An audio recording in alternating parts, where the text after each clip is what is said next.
First pitch away, squirts loose. Castellanos storms home. The shovel, he's safe. And Castellanos right in the face of Woodford, and now the bench is empty. This divisional rivalry game, Castellanos took exception to getting hit by a pitch. And Woodford being held back by his teammates as he repeatedly points at Castellanos. Now the bullpens emerge.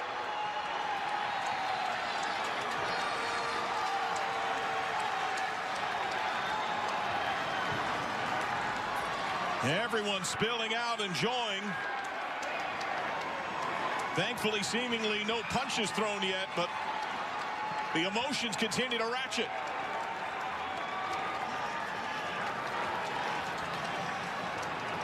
The crowd all stands.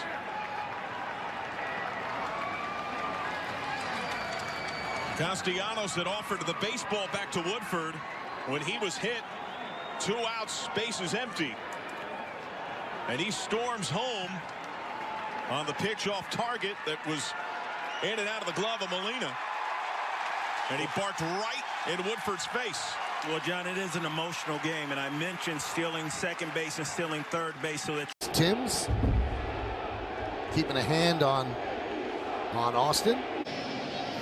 And that's why he gets drilled here, and he slams the bat. Now he's making a move, and here he comes on the run, and now fisticuffs as Kelly's being tackled and punches being thrown. The dugout's emptying. Here come the bullpens again, and this time it's for real. Unlike the last time, punches and tackles, and we're going to see some ejections after this one. And the Red Sox and Yankees are at it again. Austin getting drilled. And Kelly just about undressed. Well, very clear that was in response to the slide at second base by Austin earlier in the game, and this is for real. He has to be pulled away. I think Kelly tried to get him 2 pitches earlier. He missed them, and then he got him this time. Fell it back, but it's a good one to look for. He has hit a home run, and It's at home with a 1-1 pitch that Puig fouls back. His reaction tells you he thinks he had one to hit there. It was a high breaking ball that was kind of up and flat.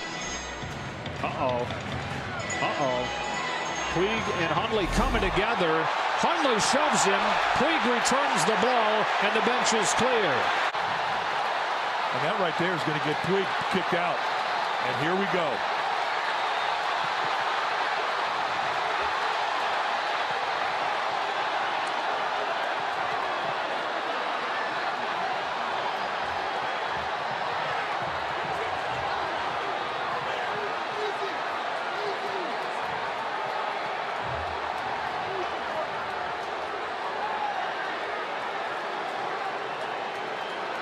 This time of year, that's going to cost some time. And Puig still wants in the fray. He didn't realize he's going to get suspended at least 5 days, possibly, on this.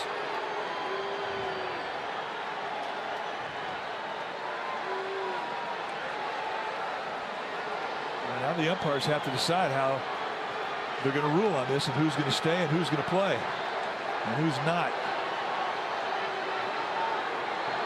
Hunter Pence came from out of nowhere. There is a serious conversation going on right now, and Garrett is hot. And now there's some serious chirping coming from the Pirates dugout.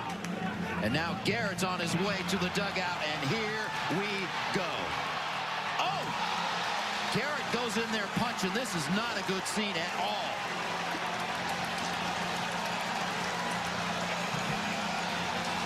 You could feel it brewing and brewing and brewing.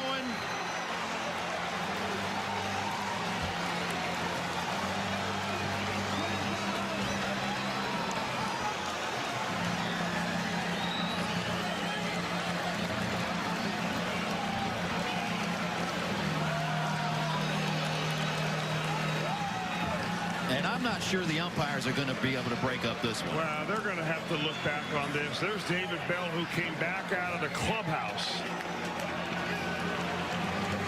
Going after Clint Hurdle, evidently. Bell having words with Hurdle.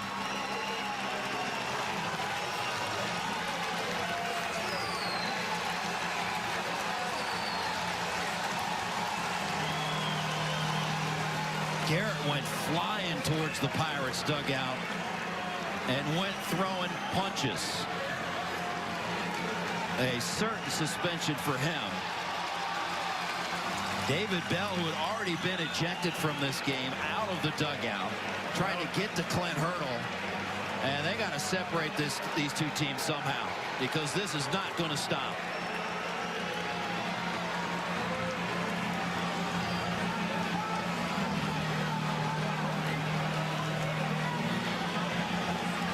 That's Sonny Gray and Chris Archer.